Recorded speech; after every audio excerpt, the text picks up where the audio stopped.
right, let's roll. Rock and roll. Uh-oh. Settle down with the bad language. Remember, your grandmother's on here. Hi, Grandma. What's your grandmother's name? Katie. Katie. Hi, Katie. Hi, Grandma. Welcome to the van. Welcome to the van. Where's Turbo? We're here. Where? There he is. He finally got the beanie back on. I kept looking back there. I was like, who is that spiky red-haired chick back there? That's not good. Yeah. Anyway, we're what is it? It's a mere a brisk 97 degrees. We're heading west out to a little place called Brenham, the sweet little town of Brenham, where they make crappy ice cream, but they've got a great beer garden at the Home Sweet Farm.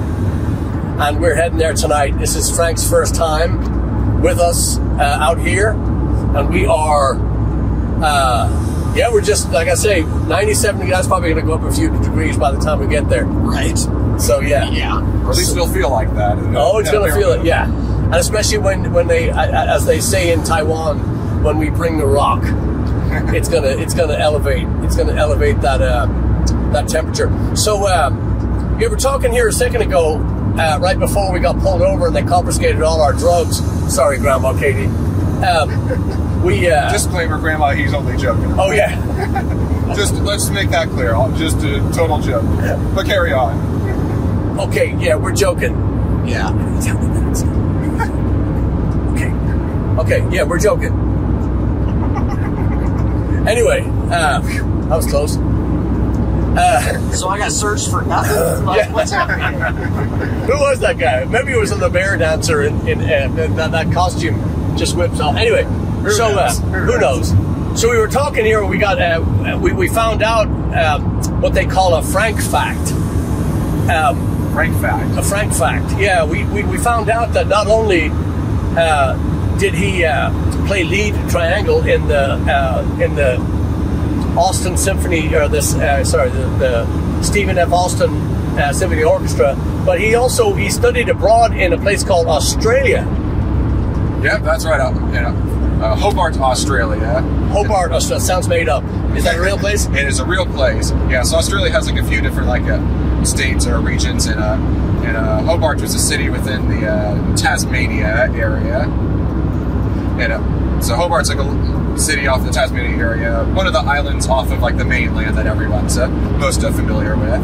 Okay, and how long did you study in Hobart? I was there for about 4 months. It was way too short of a time. Like I was not ready to pack up and go, but fortunately semester was over, time was up, had to fly back to the United States. So what did you study in Hobart, Australia? So I took a few different music classes there. So my degree at the time in Stephen F. Austin State University, which was like kind of like a sort of sister exchange school. I was studying music composition there. So I took a few music classes that kind of complemented with that degree. So there was like a composition course where I took like private kind of one-on-one music composition lessons with the music composition instructor there. I also took a popular composition and songwriting class, which was kind of like a music history class, kind of all along like the sort of popish spectrum, like Beatles, Elvis, Motown, all that stuff. Things kind of in that lane. And then the third class I took was virtual orchestration. So that's like learning how to use like a digital instrument and customize like the sounds and noise to kind of make it sound like as realistic of a piece as possible. Like trying to create like realistic French horn sounds or violin sounds, and it's a very much like a convenient way to like create like an orchestra piece in a way. I mean, you can't make a live orchestra if given the choice. Correct. But let me ask you this: from the composer perspective, it's a lot more convenient to have like all these different instruments at like your fingertips and be able to like write a little melody and then do like a lot of very detailed technical stuff to make it sound like as realistic as possible, as if like a symphony orchestra was playing it. Okay, so let me ask you this: is there anything that you can send? Can you send me a little clip of something that you've written that I can maybe post a little piece on here? Yeah, absolutely. I'd be happy to. Let's do it. But make sure you copyright it first, because we have Chad bound and gagged in the back because he just wouldn't stop lipping off. You know, he went for one of those manscaping, weekends, and he just came back and he's just shiny all over. He's like a lighthouse. a lighthouse that's just nothing but light in every direction. So anyway, we have him duct taped and thrown in the back because he, like I said, he gets real lippy when he gets all smooth and silky like that, and shiny and smally. Anyway, he you have to copyright that before you put it on here because Chad will steal it, and he you know. Those manscapers. Yeah. Yes. I heard you say, I will see to it that that's done first. Man. Good. Yeah. Send a little audio clip. Yeah, send a little clip. I just love to hear it. And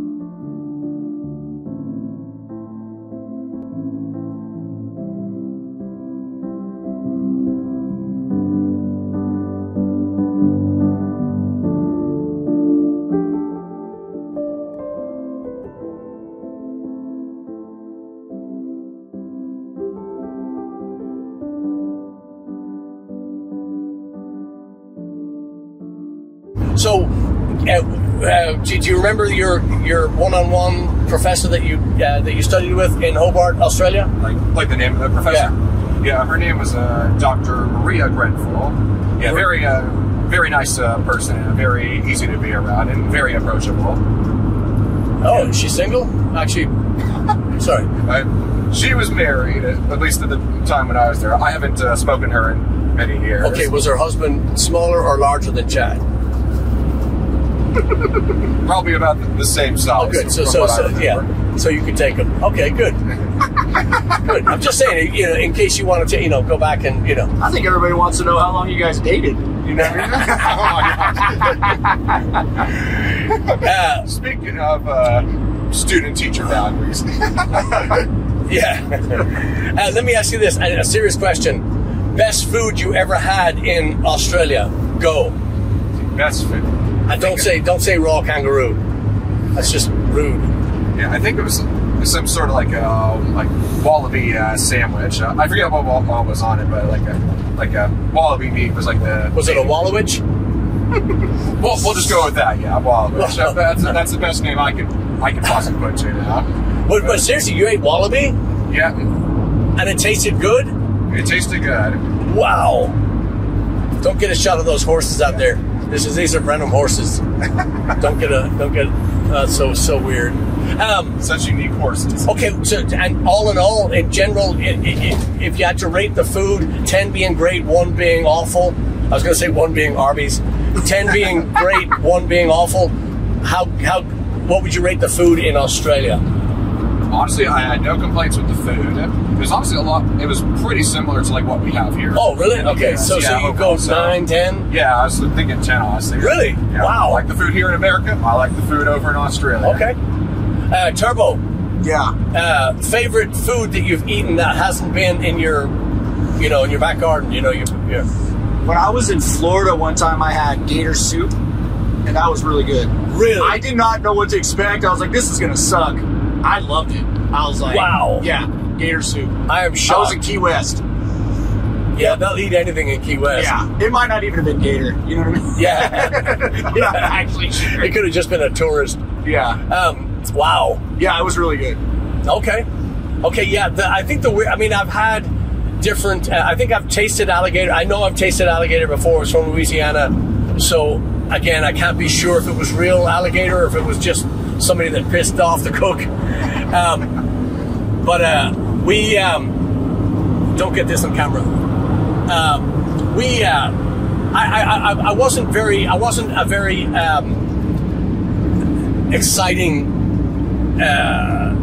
I would just never go for crazy cuisine. I want to try the turtle's head soup with that's disgusting. I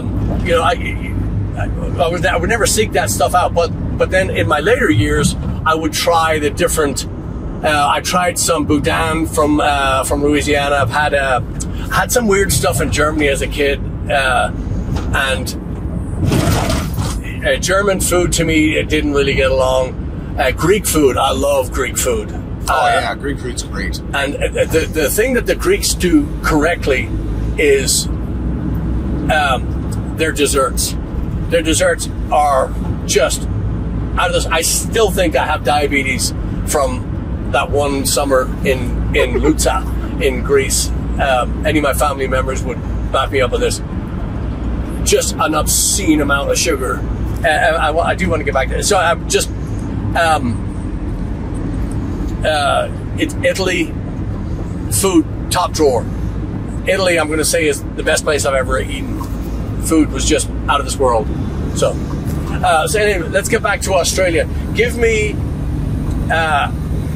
one of your favorite memories of Hobart, Australia. Favorite memories? I believe there's a lot of like kind of naturey places that I went to with my group of friends at the time. A little like distance hiking? away. Yeah, kind of hiking. Nice. Yeah, a little distance away from where our like dorms were. I think there was this bridge called Franklin Bridge, and I was like, I know I'm gonna like this place. Your name is Franklin, isn't it? That's right. My legal name is Franklin. Franklin. What's your middle name? Franklin. Robert. Robert. Sartain. Now, where's that from? Where's your name from? So yeah, my last name is French. Yeah. Oh. Yeah. At least what my parents told me as a kid, growing up, it's like I'm like German, part English, and part French. I never took any of those like DNA tests. Yeah, let's leave out the middle part. Let's just start again. So you're French and German. Yeah. And you got good taste in music. Thank you. And what's wrong with English, man? Go put that phone out the window for a minute. Clean it off. Come on, man. No, okay. So and your parents in North Carolina, correct? Around the Asheville area? Yep, they live there now. They live there now? Do they love it? Yeah, they absolutely like it. And they've been eyeing to retire there for many years. And in 2020, that they were about to like kind of make that move to go over. But then COVID happened, so then they just didn't feel safe traveling in the midst of a pandemic. So Get you. So then kind of got delayed a couple of years, and then in 2022 they got to move. So yeah, it's definitely miss like kind of having them within like of course. Driving reach, but I'm happy for them at the same time. Yeah, I know this is what they wanted for their lives. Well, my parents are in Ireland, so I can commiserate with you. So quick, rapid. We're going to stop here in a second, and we're going to basically reclaim the drugs that we lost because anyway. I'm just kidding. I'm only kidding, Grandma. Anyway, in case you're just joining us, Chad is duct taped to the back bumper. We had him on the back seat, but then he started making noises and odors that didn't belong in the van. So we taped him to the outside of the car, and there he is. So where were we? Oh, I was going to ask you. Bags are packed. Frank, start with you. Bags are packed. You didn't know anything about it. You got to be out tomorrow. You got to go live somewhere right now. Where are you going to go? Yeah, move. I would say go back to Hobart, Australia. Hobart, Australia, where I studied abroad. So my reason being is it was just such a fun environment, really cool people. It was very much kind of laid back lifestyle and good food. Food was a 10. Good food, and I remember one thing I really liked about here is that there's a lot of like little like kind of nightclubs, bars, kind of all within like kind of the same vicinity, and I really liked that was like part of the culture to kind of like go out and like dance on the weekend nights. And I'd go with my group of friends. Sometimes we go do that, and just lots of fun evenings, just enjoying some good drinks, good music, and just dancing the night away, quite literally. All right, so I was a bit of a party animal then too. Party animal? And still. How do you mean? What? How do you mean? Yeah. So growing up, I was like at a school dance or whatever. I would always like to be like the center of attention for just a little bit. Like like sometimes a dance is like somebody's like dancing so everyone's like forming a circle around to watch him. I would occasionally be that guy to start that up. Wow. Okay. That would take me for Let me ask you this, a serious question. And we need deafening silence for this. This is a serious question. Okay. All right. Ask away. Hobart, Australia. How are the women? Scale of 1 to 10. 1 being Arby's, 10 being beautiful. 10 being beautiful. They were that good? I thought they were very good looking. Are you just saying that? I am not. Fuck it, we're going. Yeah, no, dude. We're going Hobart. Yeah. They want to know Very what the lovely teacher was. Yeah. Wow. You're going to say they're 10s? In my opinion, yes. Okay, now, so I sense a little bit of a walk back here. Are you going to stick with a hard 10, or are you going to go a soft 10, maybe a hard 9? I'm going to stick with my 10. All right. Oh, he's holding strong. Wow. Okay. Okay. Turbo, your bags are packed. You find out that you're being evicted from the country. Where are you moving to? Oh, I got to go out of country? Out of the country. Go. You're gone. Italy. Howdy, Italy. Going Italy. All right. Well, that's what I was going to say. I was just going to go back to prison because it's, you know, it's 3 square meals. You know, it's, you know, your rent is paid. Yeah, prison. Yeah, nah, like, is Miss Moxie coming with me, or am I just going by myself? What's happening here? No, she stays. She stays? Yeah, she didn't get evicted. Oh. She didn't do those things to those animals. Yeah. Yeah. I don't know where I'm going then. No, of course she change. is. Of course she is. No, I just silly question. Okay, Let's go like Bora Bora. You know what I mean? Yeah, if it's just me and Miss Moxie, kids are gone. Bora you Bora. don't have to kill the children. No, Why is everything kill the children? No, they're Why fine. is there? Okay. I'll give them a 20 and be like, we'll be back. Yeah. A 20. There you go. There's a, what is it? The Magic Panda? What's the, Panda Express. Yeah. There's Panda Express, and then just go roam the earth like Kane. Make it work. So, Turbo, Yes. rapid fire. Apples or oranges? Apples. Frank? Apples. I'm going to say apples too. All right. Second, okay, grapes or bananas? Grapes. Grapes. I'm going to go grapes too. God damn. All right. Let's go. This is going to be a hard one. Okay, the honeydew melons or watermelon? I'm going to go watermelon. Oh, watermelon. Did you say honeydew versus watermelon? Yeah. That's not a hard one. Okay, I thought it was. No, dude. All right, I was trying to get you. All right. Did you say honeydew or watermelon? He said watermelon. Okay, I was like, oh man, pull over. We've all been in agreement. So I know, this is it. Now this is the killer. I have another idea for okay, one more. Last one. Okay, maybe this will be a harder one. Yes, this is going to be the hardest one. So what do you guys think? He's Blackberries or raspberries? Always raspberry. Raspberry. Blackberries. Really? Yeah, so we differ there. Okay. Raspberries are good. I just like blackberries. You're out. You lost. Okay, let me ask you this. Let me ask you this one. I know Turbo's answer. Strawberries or blueberries? Strawberries or blueberries? You can only have one for the rest of your life. What's it going to be, Franklin? Strawberries. Strawberries? Mm-hmm. Whoa. I think I'm going to join you. Join Frank or me? Yeah, Frank. I'm actually picking strawberry too. Oh, I'm not picking blueberry over strawberry. All right. It's not a donut. Okay. All right. Strawberry all the way, man. All right. I thought I had you. Did not.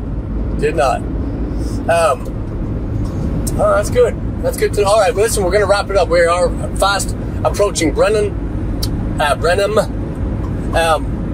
Like I said, crappy ice cream, but hell of a town.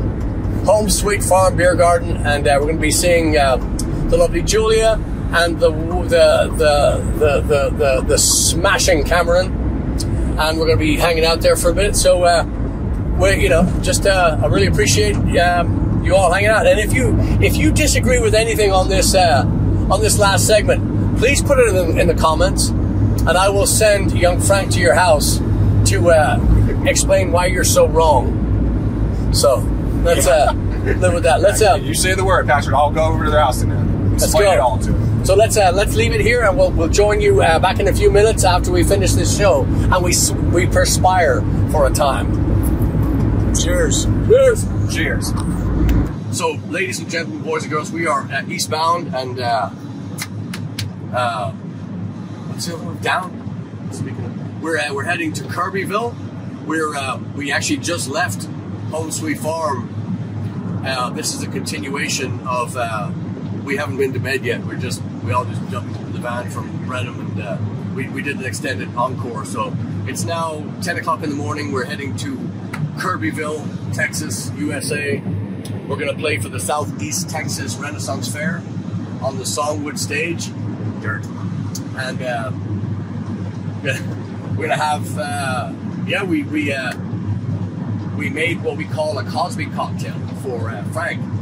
And he just woke up in the van with a keyboard in his lap, and so good luck, young fella. Are you awake yet? I'm awake. I'm just going to say... I will try my best. Okay. That cocktail really packed a punch, you know what I'm saying? I certainly do. It's always a good drink when you wake up on the floor and everything hurts. Even your hair. Anyway, so, Yeah, so last night was fun. Yeah. Fun stuff. Home Sweet Farm Beer Garden in Brenham, Texas. What a phenomenon. And again, Kate Scott with the cookies. Thank you. Yes. Wow. And we had a couple of anniversaries. We had all kinds of stuff. We had Blackwater Draw from Bryan, Texas in there. They brought some of their beer down. Did anybody get to try any of their beer? No. Unfortunately not. Yeah. That's right. It's because I slipped something in your drink. You don't get to enjoy a beer when you're... anyway, moving right along. We are... What was your favorite song last night? My favorite song, I think my favorite song might have been Clifford. Only because I thought the reaction was insane to that one. I did enjoy. Let me. I went over to Frank and I go, Frank, we're doing Sweet Caroline. Why are we doing it? Because Cameron, the owner, hates that song. Hates that song. We actually had him on SlapperCast before, and we asked him that he had to kill a song, and that was his kill. And he was so happy to do it. He didn't even hate the song that much. It's the ba ba ba. Everybody doing that part. I was like, here you go. And we did the extended version of it. Blasting that trumpet there. Yeah. That was nice. Yeah, that was a great touch. I have to say, I thought Soho was pretty good. Your extended solo that you did, and then when we dynamics down for the last verse, that people were applauding. That was something else. Yeah, that's a really fun song. I believe that will be another one that I mean, we keep saying about this. That's another one that we need to put down on record. Yes. We found our feet on that one. Yeah. For the non-musicians, what that means is, if you imagine just basically walking through a very dense forest, and you kind of go from point A to point B, and one day you find that perfect way, that perfect route to, from point A to B. That's how the song feels to me. It's just, you can get there with your eyes closed. You can get there with it, but it's now easy. It's now kind of, you take ownership of it. Does that make any sense? Yeah. So Frank, the same question, what would your favorite song be of the night? Last night at Rock and Roll Patty, it just felt like to me, it just felt like a very strong start to the night. Really just set the precedent for the rest of the evening. Yeah. That was good. Yeah. I have to agree. It was a shock because we never played it with Frank. Yeah, we never practiced that one before last night. Yeah, just a little bit of practicing on my own with the recording from Grant Stafford. That's what I went off of. Grant Stafford Theater in Bryan, Texas. Yes. That Turbo favorite song? I'm gonna change mine. I'm gonna say. I'm gonna go Emerald. The one that you didn't play. The one I didn't play. Oh. But the one I did play, I like Fought a lot. That was fun. That's what you said last night. Yeah, Fought a lot. Okay. I was stunned at how fast Keith was playing Emerald. Yeah. Yeah. It was unnerving. We haven't played that in a long time. I know Chad and I haven't played that in a long time. Keith even longer. So it was a little bit messy.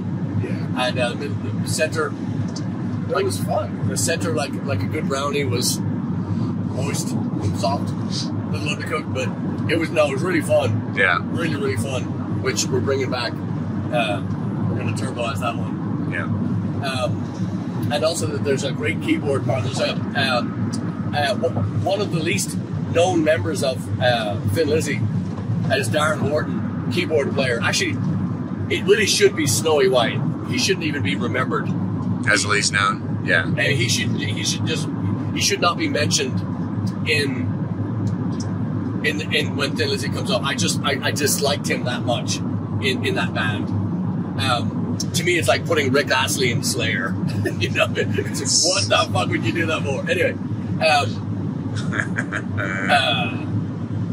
but Darren Wharton is a keyboard player, and he played with them later years. He played with them in the John Sykes era and a little bit before, but great keyboard player. And he actually has a Thin Lizzy tribute that he does.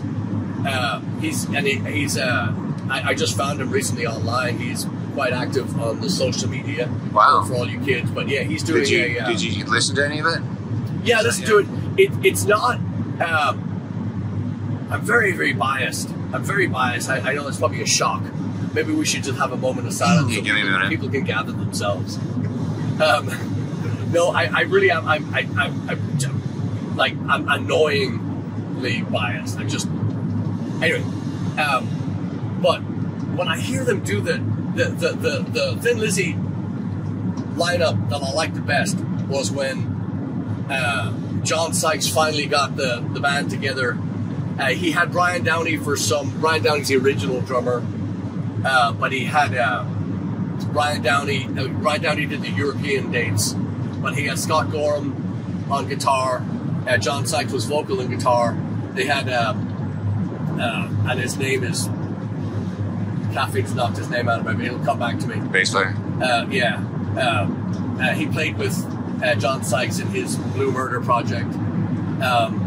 Great singer, great bass player, and I can't think of his name. Anyway, but that lineup, to me, that was as good as Thin Lizzy would ever be. And that would have been, I believe, Philo would have been the one where he gave his blessing on. Yeah. Because I heard the band that turned into Black Star Riders with a man from the north of Ireland singing.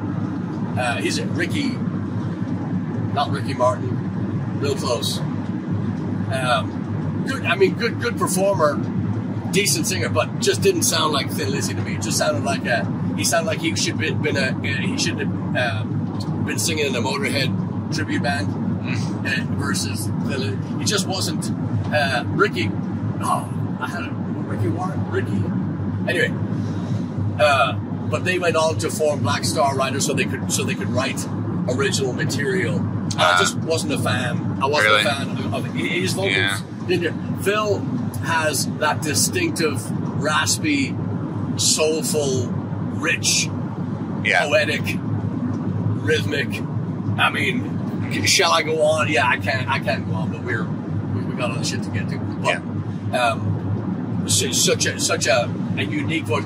John Sykes came in and he at least sang it in the same register nearly, but obviously didn't have the soul that Phil. Nobody has, Right. It's like trying to do an Elvis thing. You can do an impersonation of it, but you can't get it. Right. So, wow, that was way too long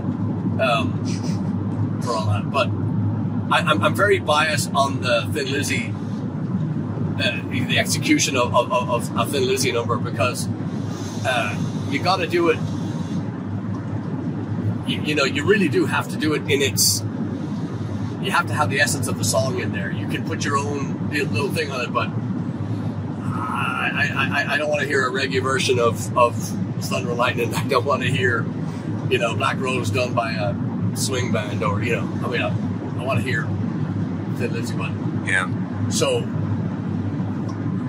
when we play a Thin Lizzy song, I really like it to be as close as we can get to it. Right. Oh, so Chad, we gotta just tack on to, for those that were watching the first part, I know this is the same SlapperCast episode, but we had Chad in the back because he wasn't behaving, and he's apologized profusely, and Frank forgave him, and he's back in the van, as you can see. Thanks, man. Anytime, man. You are welcome back. Yeah. So what you missed, and I just a couple of questions for you. So, Chad, if you were evicted from America today, from America, where would you go? Ireland. Ireland. I'm a creature of habit, so it's like I know Ireland, so I would Dublin specifically. Yeah, I love Dublin. So, apples or oranges? Oh yeah, apples for sure. I love. I get picky. I was listening to that part, and I was saying, I would say only if you're Fuji, and oranges only if they're navel oranges. And you would say that's not the question. That's the question. Very good. See, that's why you're in the van today. Welcome. What was the other one? Grapes or? Oh, bananas. Bananas. Bananas? Yeah. No. But yeah, bananas. Great. I can see why people choose grapes because you usually get them when they're ready to eat. Bananas, you kind of have to wait. most of the time. But bananas have that very small window. Yes, they're very, very small. I mean, very, very small window of being ripe or being, you know, like a Parmesan cheese block. No offense, Frank. But, you know, they're either, you know, liquid. Yeah. Or you know, or you can beat somebody over the head with it. When they start getting mushy, though, it's a good idea to put them in the freezer because you can do other things with them later. Yeah. You know what I'm saying? Wow. No, you put them in a blender. Frozen bananas in a blender. Change your life, I'm telling you. There's no stray animals safe around, Chad. Good. Okay. Well, what was it? There was one more. Oh yeah, watermelon or honeydew lemon. Ew. Neither. Really? Wow. Not watermelon? I don't really like watermelon. If you had to pick one, what would you pick? I guess honeydew. But I'm not a big melon guy. Sounds strange. That's not what. Oh, there was one more. Strawberry, blueberry. Yes. Oh, blueberries. You're the only one that picked blueberries. All right. I'm taking that as a vote. I'm a big berries person personally, but I know between the two, it's like strawberries a little quicker and easier to prepare. Just gonna pull a bunch out. I'll run some water underneath them, and then you're good to go. I like to freeze. You get buy blueberries fresh, then put them in the freezer, and then eat them frozen. Come on, man. If you're on a date, is it strawberry or blueberry? Dude? I'm speaking strawberry. Come on. I'm trying to help you guys out. What? Right, boss? Tell him he didn't hear you. I heard you. Strawberry all the way. That's what I'm saying. All right, he's changing your vote to strawberry, Chad. Just so you know. Why? Why would you say strawberry, Mr. Blueberry? No, blueberry's good for the donut. Blueberry glaze for the donut. See, you're like Patrick and tomatoes. No, I like blueberries. He likes tomatoes as long as they're not tomatoes. Has to be in ketchup or hot sauce or marinara. Yeah. Good stuff. Yeah. I love salsa. Salsa, yeah. And you know, and I will eat tomatoes in a salad. You know, but not the cherry tomatoes or the huge chunks of it. But you cut up and then absolutely. In some alternate form, basically. Yeah. My life-changing experience, my near-death experience with tomatoes as a child has permanently altered my... What happened? I don't want to talk about it. Was it like a dinner with nothing but tomatoes? It was that moment when you found out that they were actually edible, you know, and the grown-ups weren't playing a trick on you. And then you were having them on sandwiches and then on their own and in this and in that, and then I redecorated the side of the house. And ever since then, I've not been able to get past that. I've heard people talk about tequila like that. Frank, when you were hammered and high as a kite in Australia, did you ever do the tequila route? Actually, I went more the cider route. Like I'm a big fan of like a hard cider. Yeah. Remember they had this raspberry cider at one of these bars. It was like so good. It's like I could have like drinking like this glass after glass of that if I had no self-discipline. Wow. Speaking of no self-discipline, I'd like to talk about so alcohol, like hard alcohol, spirits. What would your choice be? Honestly, I am not sure. I've always been more of like a beer drinker and then like tequila with margaritas, and that's kind of my drinking habits. But okay, so you wouldn't necessarily go for a bourbon to sip on, or a tequila, or and typically not. No. Okay, Chad, what's yours? Bourbon? No. Jameson. What's your first choice? Jameson. Okay. Or any other Irish whiskeys. I've never met one I didn't like. So, Turbo, same question. I mean, when I was young, it was Jaeger. You just but you shot it, right? I mean, yeah, you just shot. Yeah, you're not sipping. Yeah, but there isn't a sipping. Is there a sipping alcohol that you like now? I used to like. I mean, I don't drink hard alcohol now. I could. It's been a long time. Yeah, but. Have you ever tried like a cognac or a sherry or a No. Because I don't drink now. So you think. But when my parents would have, they'd throw these get-togethers and there'd be alcohol everywhere, I would try all that stuff. So I couldn't tell I couldn't tell which one I liked. I wasn't crazy. I don't like gin. I love the smell of gin. Yeah. Gin smells so good, and then you taste it and you're like, what the Piney. Yeah. Yeah, it's nasty. It's awful. It's disgusting. Yeah. And then vodka, of course, has got no taste. And that used to crack me up when we would, when I bartended, people would say, well, give me the Grey Goose. No, I prefer the Kettle One or the thing. I prefer that.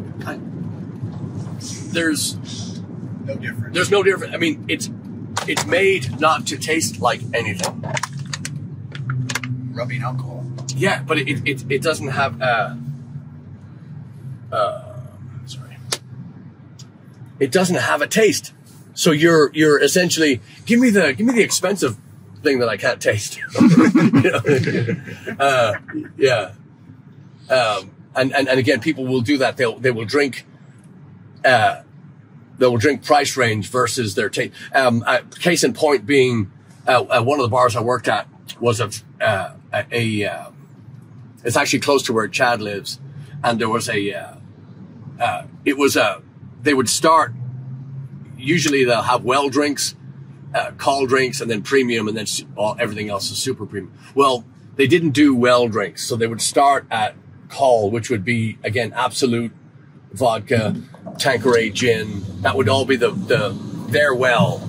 So the cheaper drinks would be their a call drink in a regular bar, and then their premium would, on and on and on. But these kids would come in and they would essentially order what their parents drank, not knowing what stuff tastes like. And one of my favorite bartender stories, I have many favorite bartending stories, but this one kid in particular, and he came in and he goes, give me a martini. And a martini would typically be a vodka martini, right? And so I started to make this thing, and he goes, "What are you making?" I go, "Making your martini."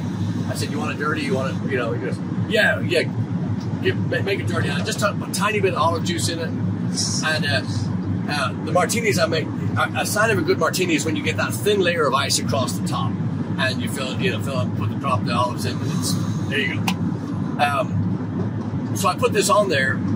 I put it on the bar, and he takes a sip, and of course he kind of sips. He takes the top off the thin layer of ice, and he puts it back down. He goes, "There's no alcohol in this." And I go, I didn't say motherfucker, but I was gonna say, "Hey, take another drink, please." I said, "You watched me make the thing. I didn't put anything else in here but ice, and now the ice is gone. It's just chilled. Yeah. Take another drink." And he took it back and he goes, "No, I don't like it." Fuck that guy. I was just like, but again, he's a child. Yeah. He doesn't know what he's drinking, what he's ordering. That's what mommy drinks. I'm gonna have that. Yeah. So, but as a kid, tasting all those, and I tasted them all, trying all those different alcohols, and usually at the same time in a row fast, I couldn't imagine sipping any of them, because again, you don't have that mature palate, nor do you have any reference. You haven't been around alcohol enough to make that taste. So it's I'm just curious on what the people that like bourbons or blended whiskeys or Scotch. Those. I do understand the high Scotch, the older Scotches. The 20 year and the Yeah. You know, I understand all that stuff. Do I want to taste it? No. I'll lick the bottom of an old boot before I have that shit. But Which would be a good name for a whiskey. what? Old Boot. Yeah.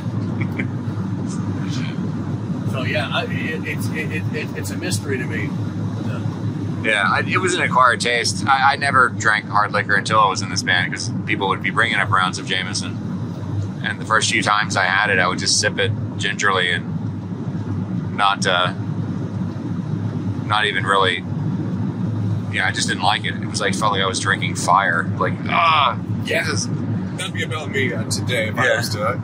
Yeah, I drink some of that. Definitely, I'd be at that acquired taste point. I was at that point at once upon a time with beer as well. But Oh yeah, they're all acquired tastes for sure. I hated beer the first time. Yeah. Did you what favorite beer? Frank? my favorite beer, I really like. Modelo's pretty good. Modelo? Yeah, especially with a lime. Just a whip of a lime wedge. Squeeze the juice out of it, just put it down the bottle. Really good flavor. Okay. Chad, same question. I drift around with my favorites, but lately it's still my Smittix is always gonna be at the top. I just really love that beer, especially if it's a good one. It's not always depends on where you get it. It's not always that great. Yingling now we're fortunate enough to have Yingling brewed in Texas, and can never go wrong with that. There was something else I was going to say. Yes. Oh, there's another really good Mexican beer. Just speaking of Mexican beers, Victoria, which has recently gotten a bigger marketing push in this area, and it's actually really good. It's a Mexican lager. It's very very tasty, crisp, good flavor. Turbo. I said longboard. Longboard. What the hell is that? St. Arnold. Kona makes it. Oh, Kona. Yeah. Oh, St. Arnold has a lawnmower too. Longboard. I never heard of it. Yeah, that would be my.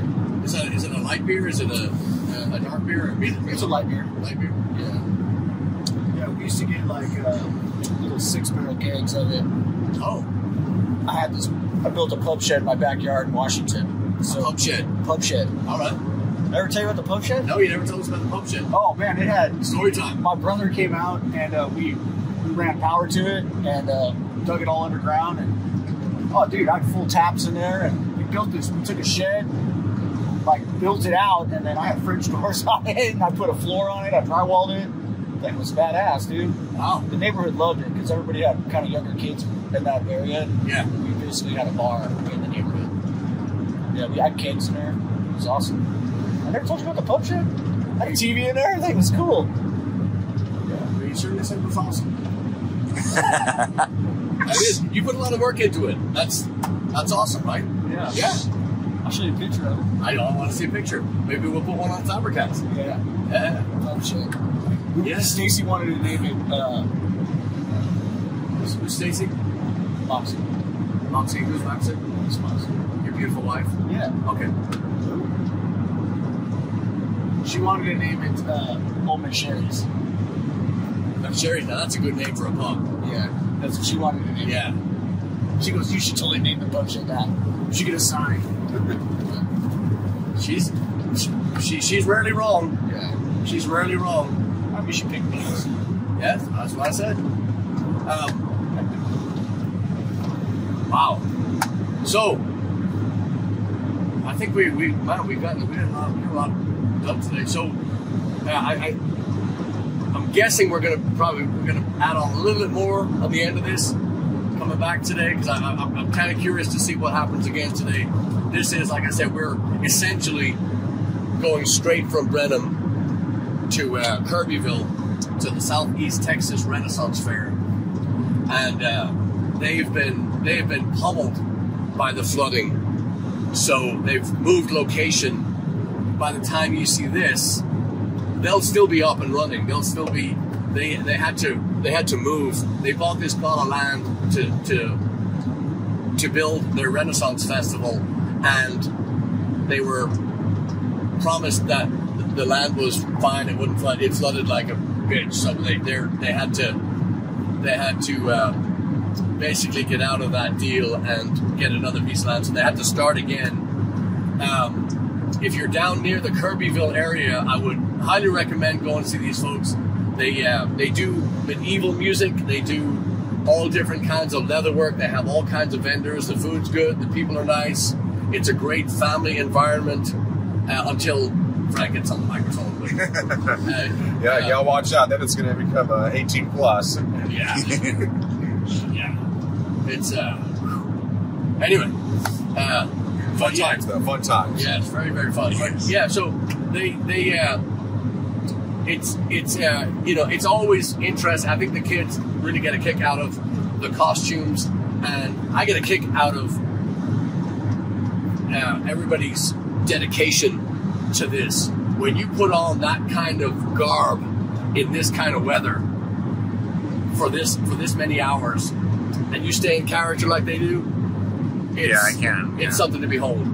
We're actually doing the which a lot of you are very lucky to miss, but we're doing the Speedo set today.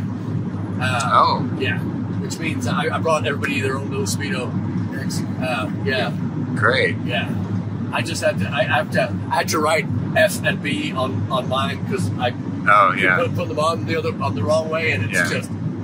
That's embarrassing. Yeah. So no, it's not. Oh.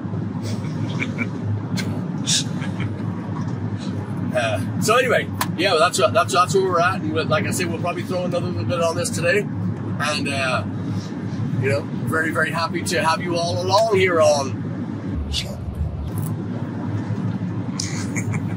Let's go. Let's get it done. All right. How old are you?